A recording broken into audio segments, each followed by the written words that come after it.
When you think of John Nash, you probably think game theory, right? Or maybe that movie, A Beautiful Mind. But what if I told you his most out there idea had nothing to do with math and everything to do with the cash in your pocket? Yeah, he basically said our money is broken.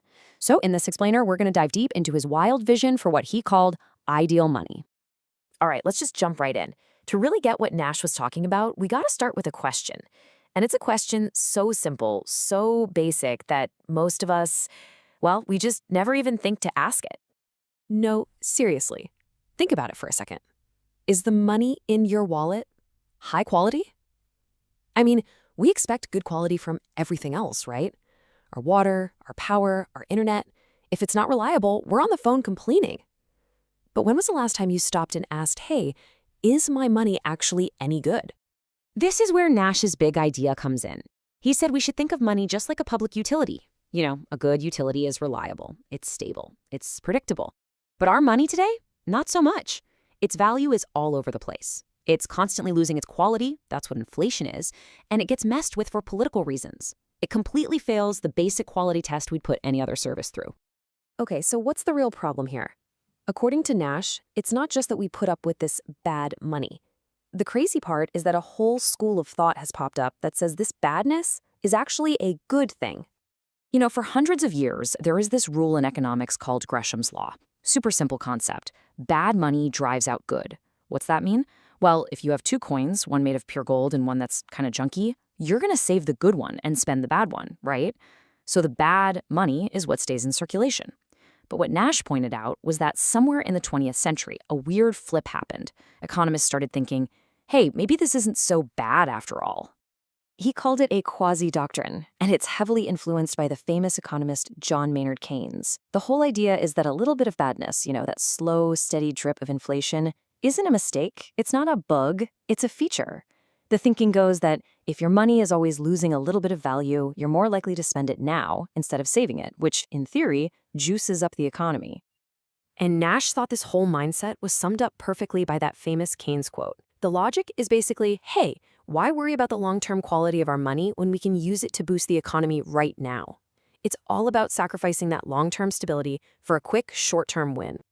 And listen, this isn't just theory. This has huge, real-world consequences for all of us.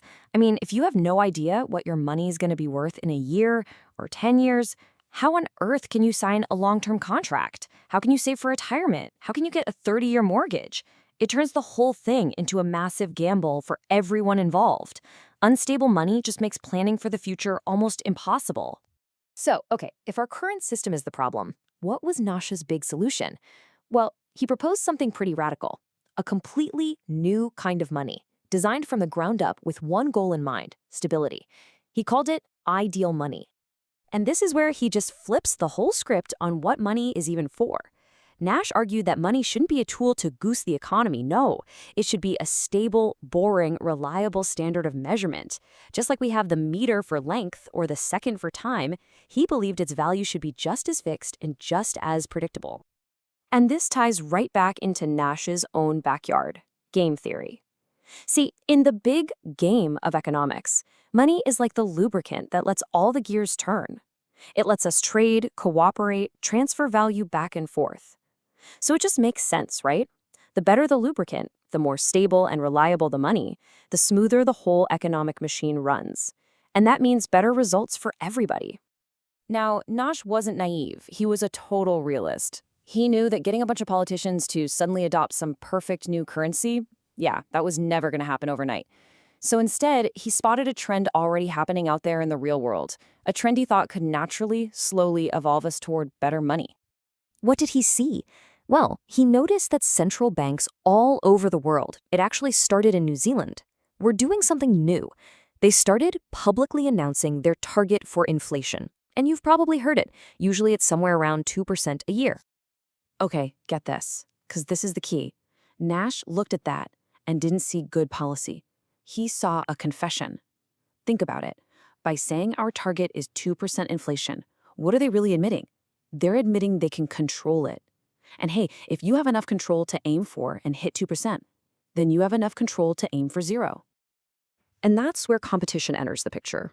Look, we live in a world with lots of different major currencies, right? The dollar, the euro, the Swiss franc, and the users. That's you, me, businesses, investors, everybody. We can compare them. We can literally just look and see which ones are doing a better job of holding their value. So this creates a natural path forward, an evolution. As more and more people and businesses start voting with their wallets, so to speak, choosing the higher quality currencies for their savings or for contracts, it puts a ton of pressure on the managers of the bad money to get their act together and improve their product. It could spark a race to the top, with every currency trying to be more stable than the next.